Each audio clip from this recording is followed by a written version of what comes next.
ये कहानी है श्री कृष्ण भक्त कर्माबाई की। सन 1615 में राजस्थान के नागौर जिले के कालवा गांव में जीवन राम डूडी नाम के एक जाट किसान की खुशी का ठिकाना नहीं रहा जब उनके घर एक कन्या ने जन्म लिया। मेरी कर्मा, मेरी बेटी, आज से मैं तुझे कर्माबाई कहकर बुलाऊंगा। जीवन राम भगवान कृष्ण के परम भक्त थे। उनके घर में भगवान कृष्ण का एक मंदिर था। जीवन राम भगवान कृष्ण को भोग लगाने के बाद ही कुछ खाते थे, ये उनका नियम था।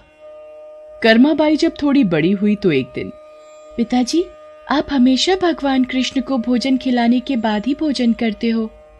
हाँ बेटी कर्मा, जब भगवान कृष्ण भोजन ग्रहण कर लेते हैं उसके पश्चात ही मैं भोजन करता हूँ।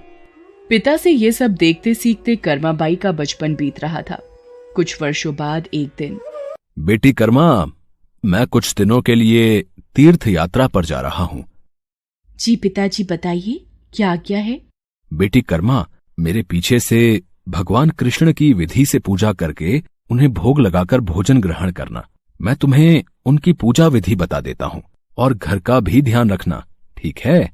ठीक है पिताजी, मैं भगवान कृष्ण को भोग लगाकर ही भोजन किया करूंगी।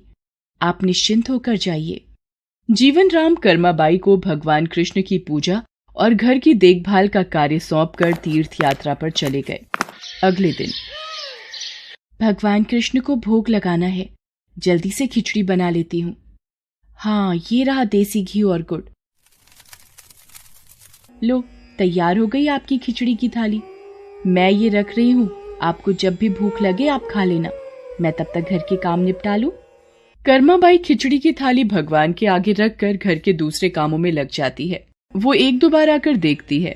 उसे लगा कि शायद भगवान को भूख ना हो। थोड़ी देर बाद, पता नहीं भगवान खिचड़ी क्यों नहीं खा रहे हैं। थोड़ा गुड़ और घी ज्यादा कर देती हूँ। ये लो भगवान, अब मैंने इसमें घी और गुड़ ज्यादा कर दिया है, अब तो खा लो।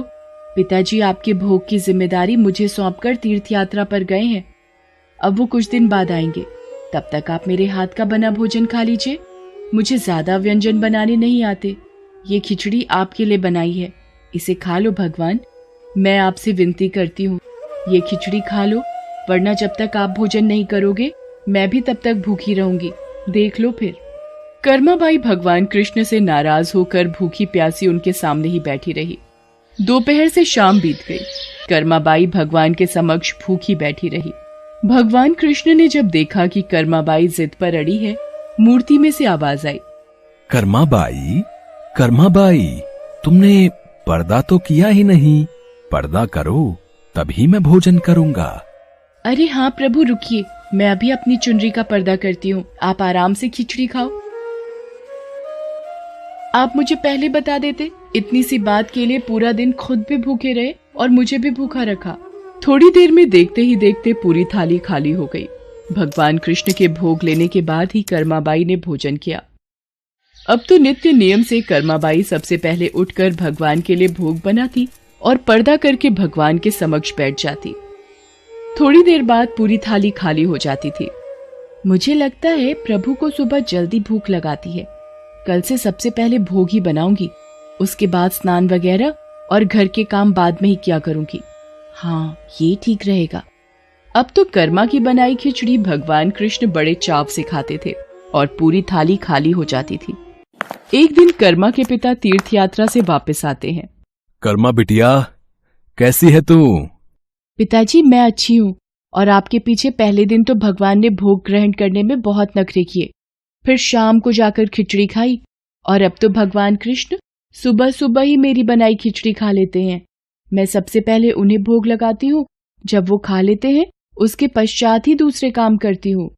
हे कृष्ण मुरारी, आपकी लीला कौन जाने प्रभु। मैं तीर्थ यात्रा में आपको ढूंढ रहा था, आप तो मेरे घर में ही विराजमान हो। धन्य हो प्रभु, आपकी जय हो। बेटी कर्मा, तुम जैसी पुत्री को पाकर मैं धन्य हो गया। अब से तुम ही भगवान कृष्ण को भोग लगाना। वो तुम्हारा लगाया भोग बड़े चाव से खाते हैं। अब से तुम ही अपने हाथों से भगवान कृष्ण की सेवा करोगी बेटी।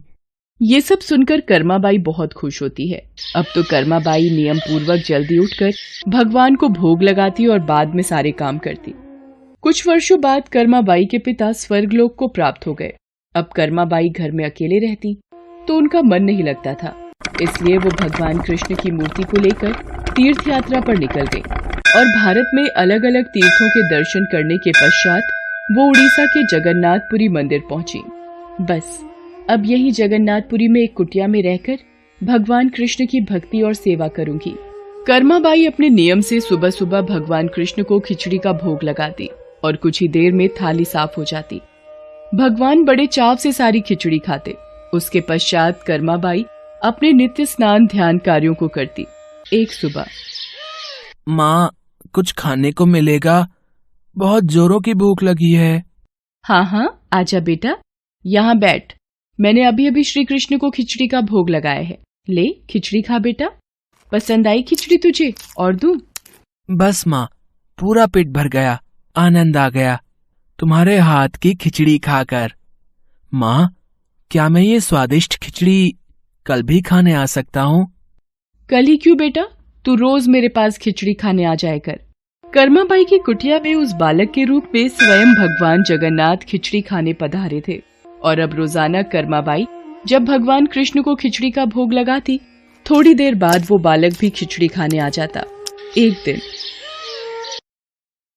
कर्माबाई, भगवान को बिना स्नान किए भोग लगाना अच्छी बात नहीं।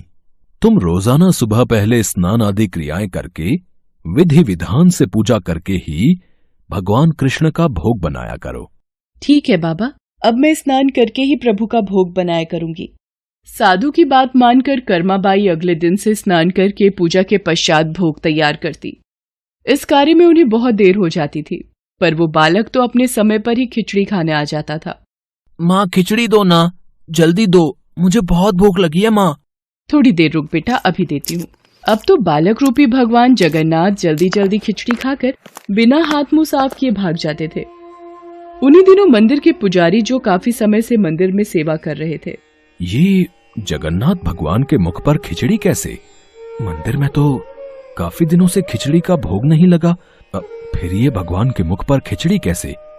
हे प्रभु, ये कैसी लीला है आपकी? भगवान जगन्नाथ पुजारी के सपने में आते हैं। मेरी भक्त कर्माबाई जो जगन्नाथपुरी में ही रहती है, वो बहुत ही प्रेम भाव से सुबह उठकर बाजरे की खिचड़ी का भोग लगाती है। मैं रोजाना सुबह जल्दी उठकर कर्माबाई की खिचड़ी खाने जाता हूँ।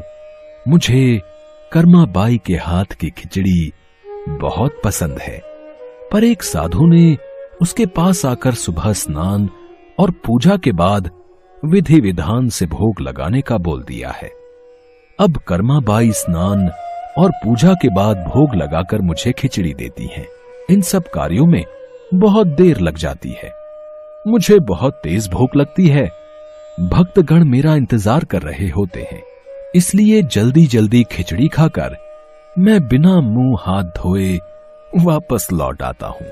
भगवान जगन्नाथ की अद्भुत बातों को स्वप्न में सुनकर पुरोहित जी हर जगह उस साधु की खोज करवाते हैं और उसे बुलाकर सारी बात बताते हैं। साधु घबरा जाता है और कर्माबाई के पास जाता है।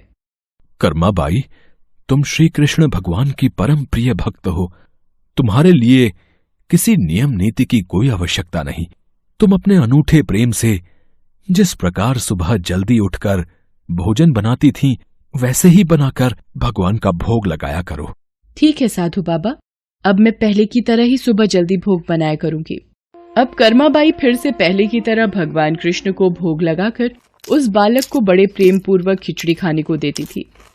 ये क्रम कई वर्षों तक चला और एक दिन कर्माबाई परलोक सिधार गई। हे प्रभु, हमसे कोई भूल हो गई क्या? आज आपके नैनों से अश्रुधारा कैसी प्रभु? हे भगवान जगन्नाथ, क्या अपराध हुआ हमसे जो अब दुखी हुए प्रभु? उसी रात भगवान जगन्नाथ राजा और पुजारी के स्वप्न में आते हैं और बताते हैं कि उनकी भक्त कर्माबाई इस लोक से विदा होकर भगवान में विलीन हो गई हैं। अब उन्हें सुबह सवेरे बाजरे की खिचड़ी कौन खिलाएगा, यही उन्हें दुख है। अगले दिन, पुजारी जी, जो स्वप्न आपने देखा वही स्वप्न मुझे दिखाई दिया। भगवान जगन्नाथ की प्रिय भक्त कर्माबाई अब इस लोक से विदा हो गई है। मैं चाहता हूँ आज से हर सुबह भगवान जगन्नाथ को कर्माबाई के नाम से बनाई बाजरे की खिचड़ी का भोग लगा करेगा, जिससे भगवान को कर्माबाई की कमी न महसूस हो। जी महाराज, अब से ऐसा ही होगा। उस दिन के बाद से कहते हैं कि भगवान जगन्नाथ को हर सुबह बाजरे की खिचड़ी का भोग लगाया जाता है। कर्माबाई के नाम की बाजरे की खिचड़ी के भोग से आज भी इस प्रथा को निभाया जा रहा है।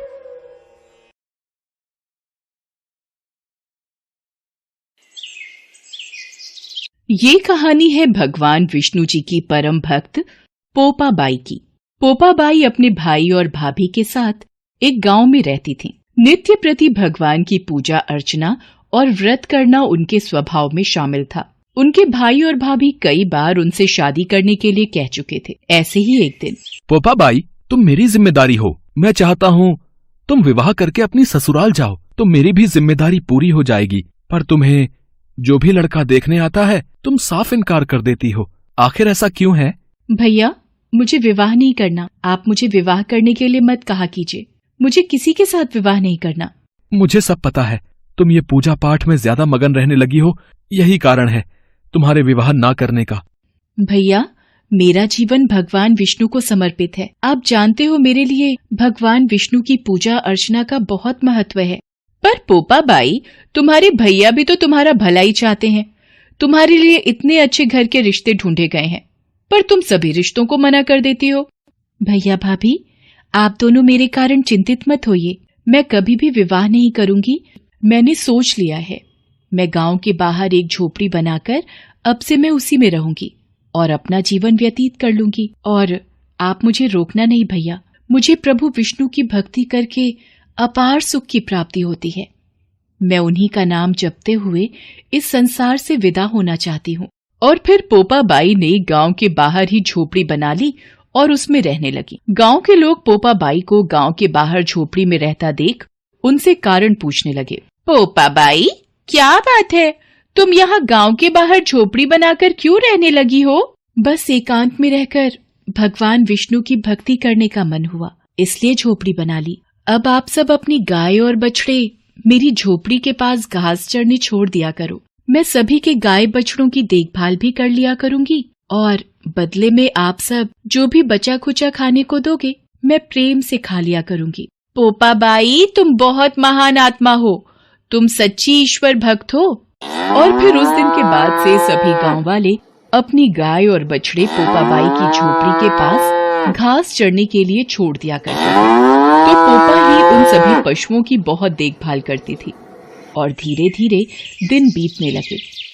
एक दिन पोपाबाई जब अपनी कुटिया में पूजा पाठ कर रही थी तो उस देश का राजा जंगल में शिकार खेलने जा रहा था। बड़े जोर की प्यास लगी है। वहां सामने कोई झोपड़ी दिखाई पड़ती है, शायद पानी मिल जाए। अंदर कोई है? यहाँ कौन रहता है? अरे, अंदर से तो कोई आवाज नहीं आ रही। द्वार खटखटा कर देखता हूँ। कौन है जो यूं बार बार इतनी तेज दरवाजा बजा रहा है?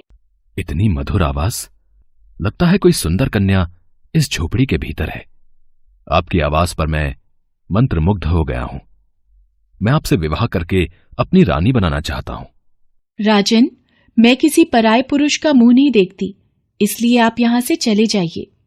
तेरी इतनी जुर्रत, तू इस देश के राजा को मना कर रही है। अब तो चाहे मुझे इसके लिए जबरन ही तुझे अपने महल उठाकर क्यों न ले जाना पड़े। राजा जबरन पोपाबाई की झोपड़ी में घुस आता है और पोपाबाई को जबरदस्ती अपने घोड़े पर बिठाकर महल की ओर चल पड़ता है।